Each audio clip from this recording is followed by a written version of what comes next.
Terima kasih karena memilih channel ini. Sebelum kita mulakan video ini, sila pertimbangkan untuk menekan butang like, share, dan subscribe, dan aktifkan butang lonceng Anda agar Anda sentiasa mendapat info-info percuma pada setiap hari dari channel kami. Dan tinggalkan komen Anda karena komen Anda amatlah dihargai. Terima kasih. Istana Negara mengingatkan semua pihak agar tidak mempolitikan pelantikan hakim-hakim Mahkamah Atasan susulan kritikan kelewatan dalam pelantikan berkaitan yang disifatkan mencetuskan krisis perlembagaan. Menerusi satu kenyataan, ia berkata pelantikan tersebut adalah urusan kenegaraan yang penting serta perlu ditangani secara cermat dan integriti selaras dengan perlembagaan persekutuan. Mengikut perkara 122B Perlembagaan Persekutuan, pelantikan hakim dibuat oleh Yang di-Pertuan Agong atas nasihat Perdana Menteri setelah berunding dengan Majelis Raja-Raja. Perkara ini secara jelasnya menzahirkan prinsip semak dan imbang dalam sistem kehakiman negara, katanya. Menurut Istana Negara, Akta Suruhanjaya Pelantikan Kehakiman 2009 Akta 695 merupakan undang-undang yang memperuntukkan proses pemilihan calon hakim, namun kuasa untuk menasihati Yang di-Pertuan Agong adalah terletak kepada Perdana Menteri. Hal pelantikan di bawah Perlembagaan Persekutuan hendaklah ditangani secara sah supaya perjalanan kuasa oleh Yang di-Pertuan Agong tidak dipolitikkan oleh mana-mana pihak, katanya. Kemarin, Jabatan Peguam Negara AGC menolak gesaan supaya satu Suruhanjaya, Siasatan Diraja RCI dan jawatan kuasa pilihan khas Parlimen ditubuhkan bagi menyiasat dakwaan ketidakaturan dalam pelantikan kehakiman. Katanya, proses pelantikan berjalan mengikut Perlembagaan Persekutuan dan sebarang dakwaan wujudnya krisis adalah tidak berasas. Ini berikutan tuntutan oleh ahli Parlimen Pandan, Rafizi Ramli dan beberapa ahli Parlimen PKR lain untuk satu RCI dan pendengaran oleh jawatan kuasa pilihan khas Parlimen susulan kelewatan dalam pelantikan jawatan kehakiman tertinggi termasuk Ketua Hakim Negara. Dakwaan bahwa berlakunya krisis perlembagaan timbul menjelang persaraan wajib Ketua Hakim Negara Tengku Maimun Tuan Mat dan Presiden Mahkamah Rayuan Abang Iskandar Abang Hashim minggu lalu. Walaupun masih belum jelas siapa yang akan dilantik untuk mengisi dua jawatan tertinggi itu, Hakim Besar Malaya Hasna Hashim kini menjalankan tugas sebagai pemangku Ketua Hakim Negara, manakala Hakim Mahkamah Persekutuan Zabaria Yusuf dilantik sebagai pemangku Presiden Mahkamah Rayuan.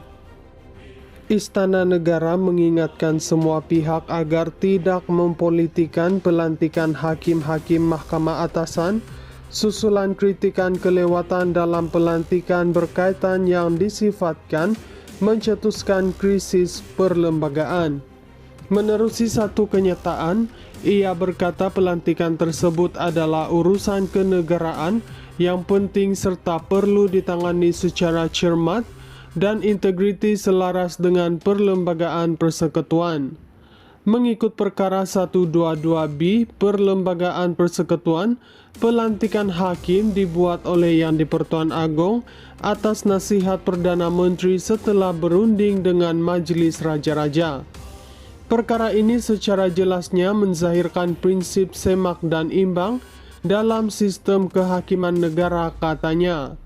Menurut Istana Negara, Akta Suruhanjaya Pelantikan Kehakiman 2009 Akta 695 merupakan undang-undang yang memperuntukkan proses pemilihan calon hakim, namun kuasa untuk menasihati Yang di-Pertuan Agong adalah terletak kepada Perdana Menteri.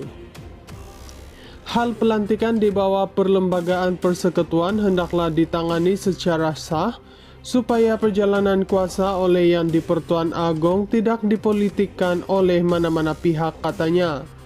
Kemarin, Jabatan Peguam Negara AGC menolak gesaan supaya satu Suruhanjaya, siasatan diraja RCI dan jawatan kuasa pilihan khas parlimen ditubuhkan bagi menyiasat dakwaan ketidakaturan dalam pelantikan kehakiman.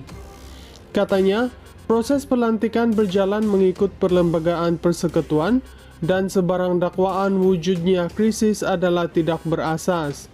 Ini berikutan tuntutan oleh ahli parlimen Pandan, Rafizi Ramli dan beberapa ahli parlimen PKR lain untuk satu RCI dan pendengaran oleh jawatan kuasa pilihan khas parlimen susulan kelewatan dalam pelantikan jawatan kehakiman tertinggi termasuk ketua hakim negara. Dakwaan bahwa berlakunya krisis perlembagaan timbul menjelang persaraan wajib ketua hakim negara Tengku Maimun Tuan Mat dan Presiden Mahkamah Rayuan Abang Iskandar Abang Hashim minggu lalu.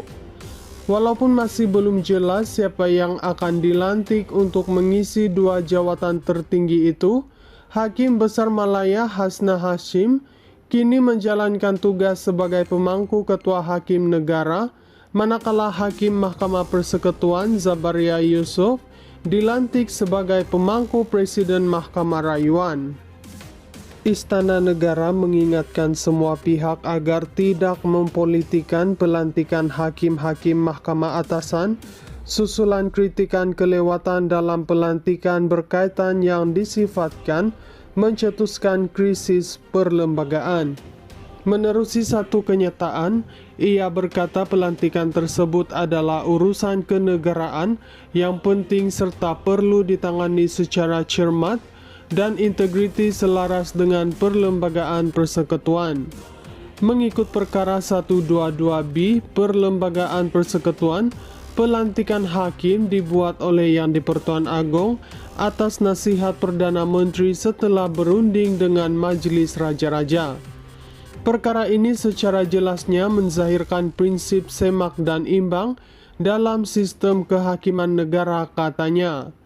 Menurut Istana Negara, Akta Suruhanjaya Pelantikan Kehakiman 2009 Akta 695 merupakan undang-undang yang memperuntukkan proses pemilihan calon hakim, namun kuasa untuk menasihati Yang di-Pertuan Agong adalah terletak kepada Perdana Menteri.